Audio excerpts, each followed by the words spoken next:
Thank you, Karen. And let me just say, I whispered in her ear, I said, God, you're running for mayor after this. I loved what let's give her a big hand. It's a tough job. She's running a business. She has answered the call of leadership, and in a tough city, as she said, in a tough state, where sometimes we're not as focused on job number one, job creation. And I want to thank you for answering the call. Big hand for Karen. And of course, what would the chamber be without Gary Tobin? Let's give him a big hand.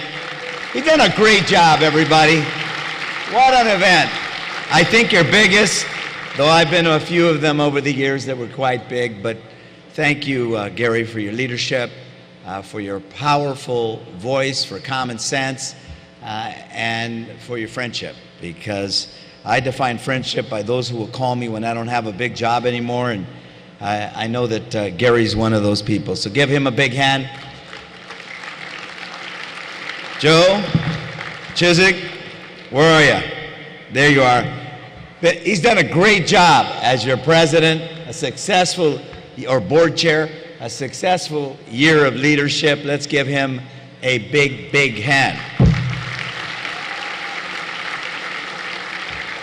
Now, I actually had, because Gary's really wanted me to be here, and of course I wanted to be here as well, I actually had a long speech.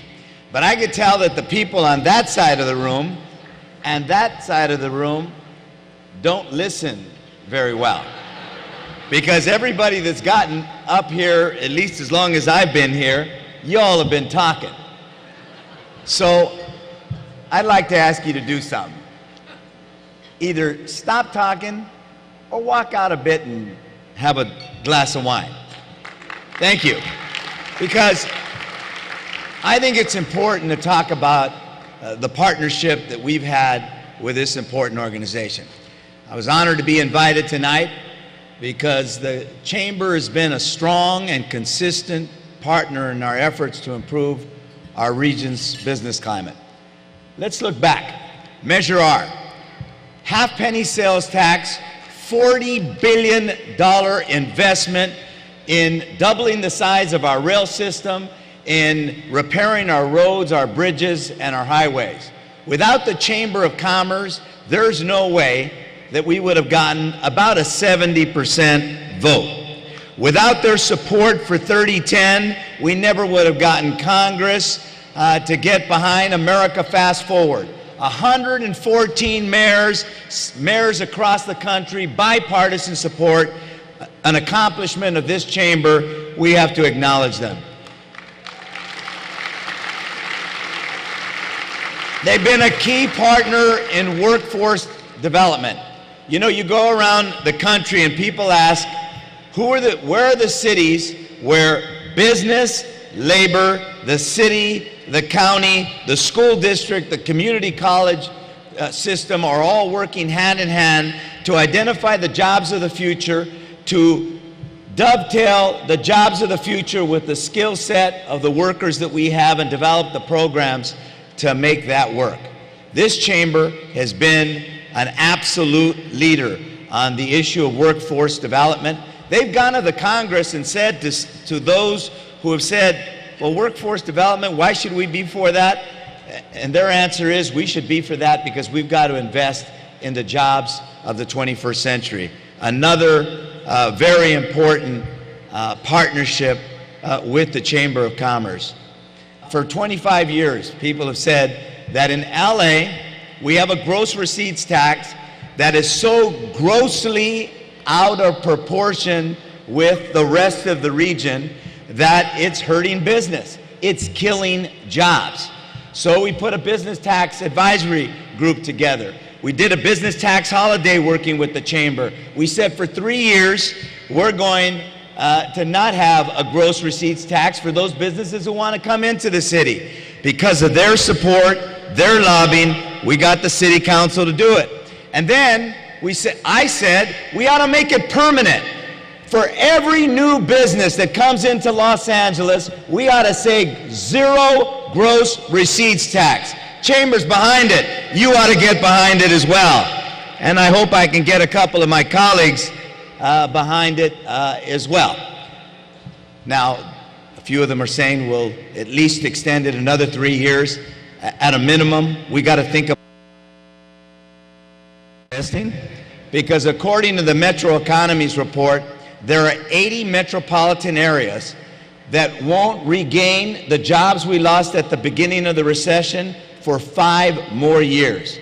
LA County is one of them. So at a minimum, if we're not going to make it permanent, and I'm going to fight with the Chamber to make it permanent, we ought to at least make it for another 5 years until we regain those jobs.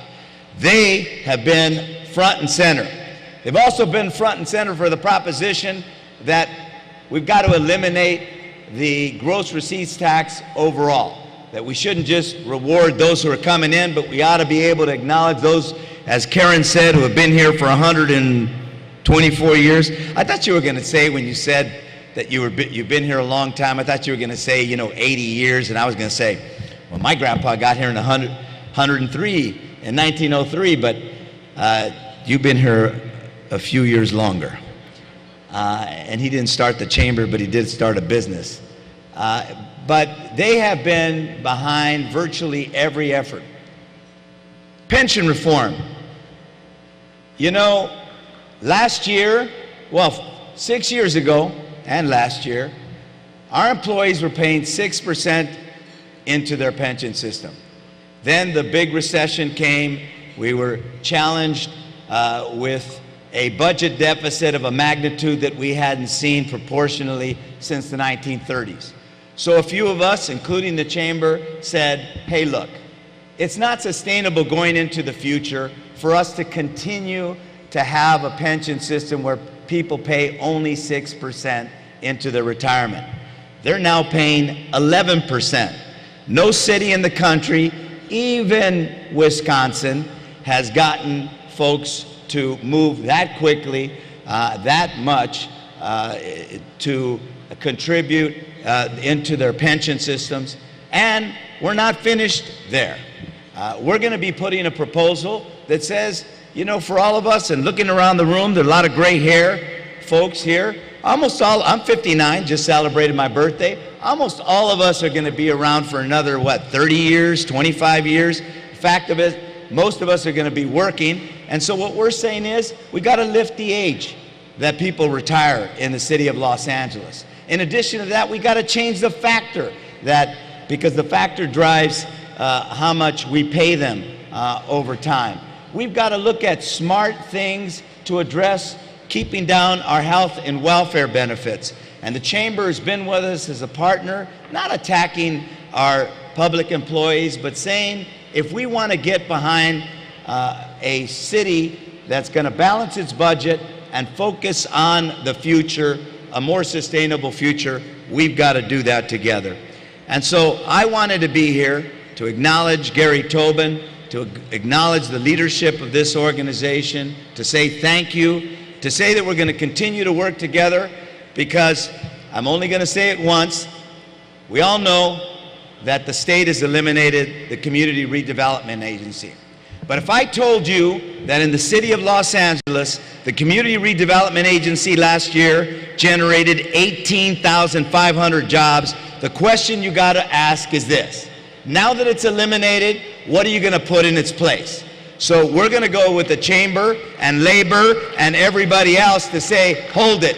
In the middle of a recession, you can't take the city's tools to create economic development, to focus that development in underrepresented and underserved areas, to do what we did here. CRA helped to turn downtown around.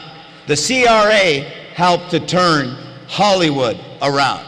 And we need those economic development tools, and working with the Chamber, I hope, to make that come true. So thank you very much. I cut my speech out of respect that you quieted down a little bit. Pretty good, huh? Thank you very much. Let's give a big hand to all the servers. You can eat now. Thank you.